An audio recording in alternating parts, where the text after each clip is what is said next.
Hello, everyone. Excited? Yes. Very. Good. We make a living by what we get, but we make a life by what we give.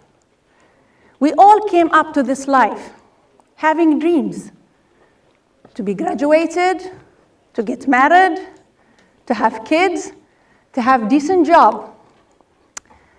But that's not a life. Life truly started when you start giving. And I'm very sure now, you will say that, alhamdulillah, I'm giving. Whomever needs around me, I give. And some of you might be having deduction every month from their income for a charity organization or for someone who's nearby, who needs. But truly giving is not about giving people who need. It's about giving people who deserve. And that's the difference. We give people who deserve, not the people who need. Because everyone needs, right? If you have money, you will say, no, I don't want it. I have enough. Don't give me more. Will you say that?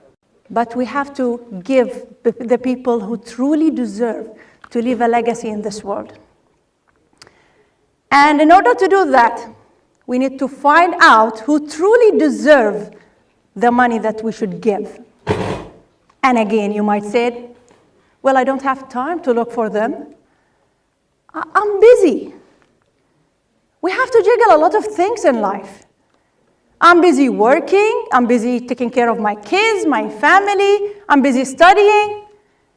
I don't have time to go and search for people. I'll just give the money to a certain organization and let them take care of the people.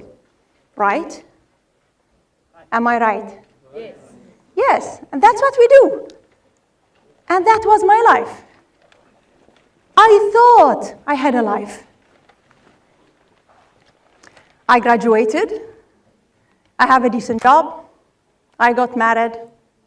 And I have kids. I thought I have it all.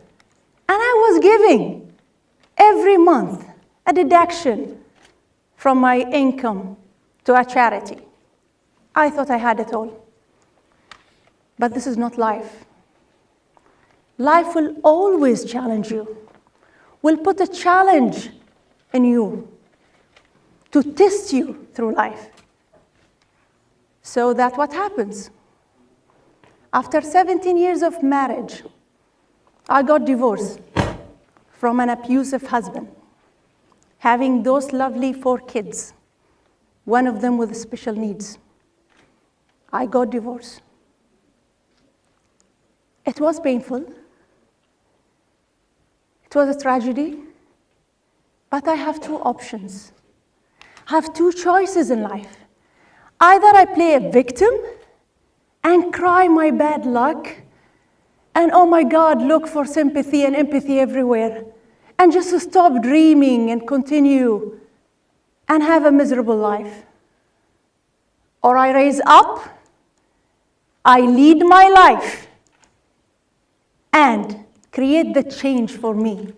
Be a role model for my kids.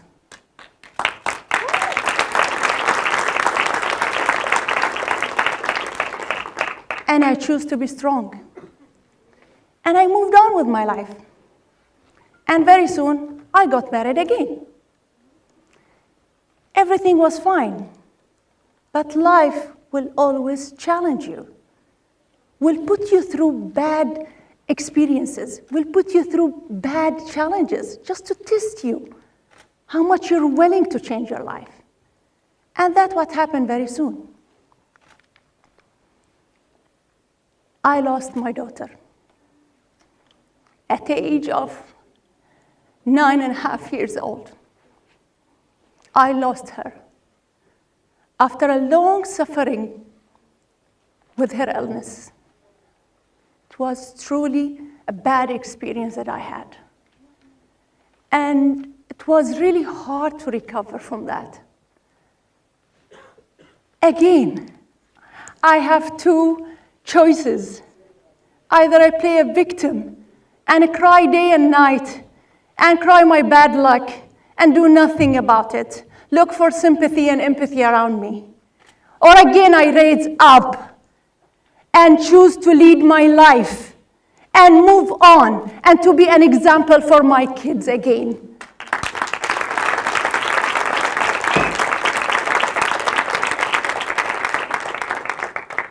And that's what I choose, to move on. This time was difficult. After I lost her, I felt my life a bit empty. I needed to do something more. I needed to add something more. To elevate myself up, I need to give more. So I decided to join a community service. I went to Relief for Life, an organization that looks for specific needs in the community and provided for them. It was more than anything else. It was different than anything else. I know when people lost someone dear for them, they think of building a mosque or having a well for them, but I needed to do something more, to add more. So I joined this organization. And here it happens, the turning point in my life. At first, I thought it's just a giving. We are going to a place to give. But what we got from this was much more than what we gave. My first trip was to Cambodia. It was a turning point in my life.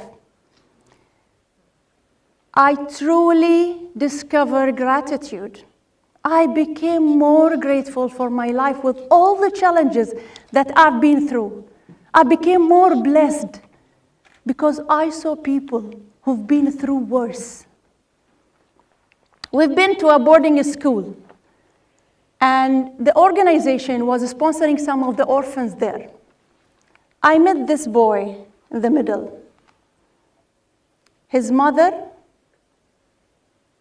cannot provide living for them. She had two bad choices. A choice to lose her both kids because she cannot provide living, or sell this boy to survive the second. A mother who's trying to sell her son because she cannot provide a living, that's so hard. I lost my daughter not by choice. Imagine if I was in her shoes. That was so hard. And the organization, thanks God, sponsored this orphan boy just for the mother not to sell him. Another story. For a young girl, 17 years old, she was begging to be sponsored to study in the university because her father, whom she did not see because she was born and he was in the jail for having a lot of debt. He could not get out from jail because of his debts.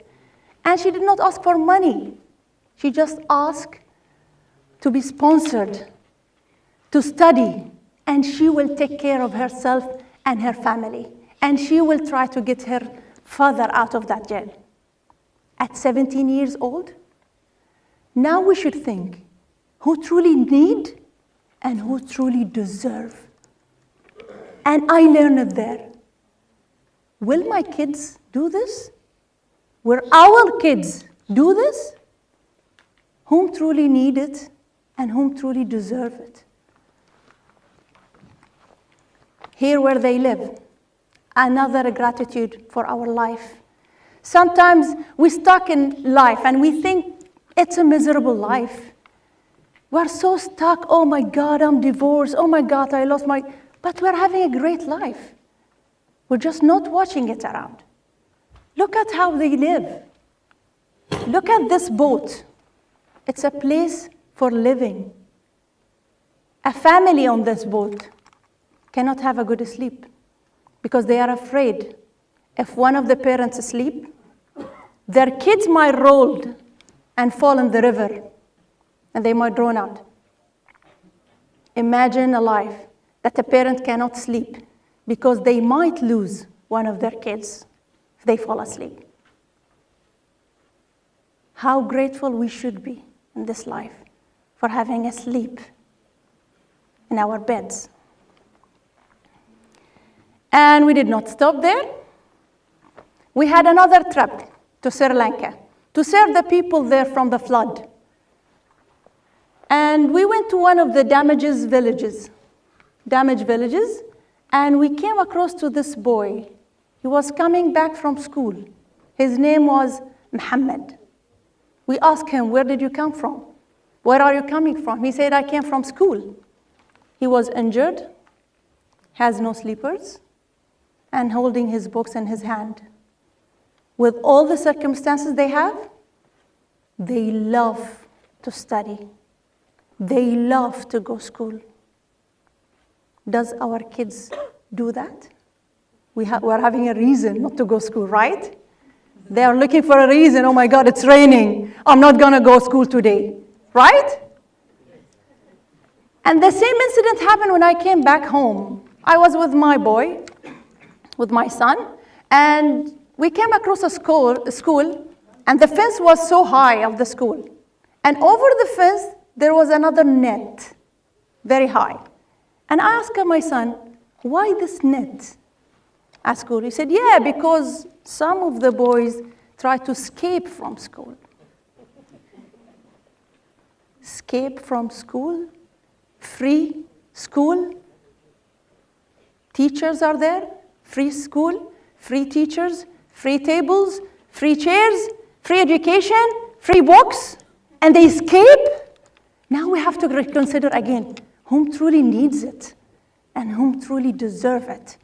To leave a legacy, we need to know where to invest our giving. That was my last trip in Africa to Tanzania. Another something that we need to be grateful for, every one of you here sitting, having a bottle of water next to them. There, if we want to reach a place of water, we need to walk for at least 4 kilometers going and 4 kilometers coming back, just to find a place for a water. Imagine how grateful we should be for having a bottle of water next to us. That's an insight. And on that trip, let me tell you how these experiences changed my life. If I will go there alone and experience this alone, I'll be seeing things from my view only. It's my corner from where I've been raised up, from my culture, from my view, from my corner, based on my programming. I will see only this part. But a lot of things I didn't see there. But what we had, this sharing, this lovely sharing, this was the best in the whole trip. Every time we do an event, we came back and we share. And the breakthrough happens here. We share everything. And I go there to share one experience only. It's mine. One view only. It's mine. One thought. One emotions. But when I listen to 50 people, I come back with 50 thoughts, 50 views, 50 different emotions, and 50 different experiences from different people. And when you come back from this, you are so rich. You have a lot of emotions. You have a lot of views. You have a lot of things to think about. You're not looking at the word from your corner only. It's from everyone's corner. And that's what makes true living. I really experience how life would be beautiful and how much life could be, how this experience was a life-changing event for me. My life truly changed after that. Now, challenges still happens, but the view of life is totally different. The willingness to share does not make one charitable. It makes one free. Thank you very much.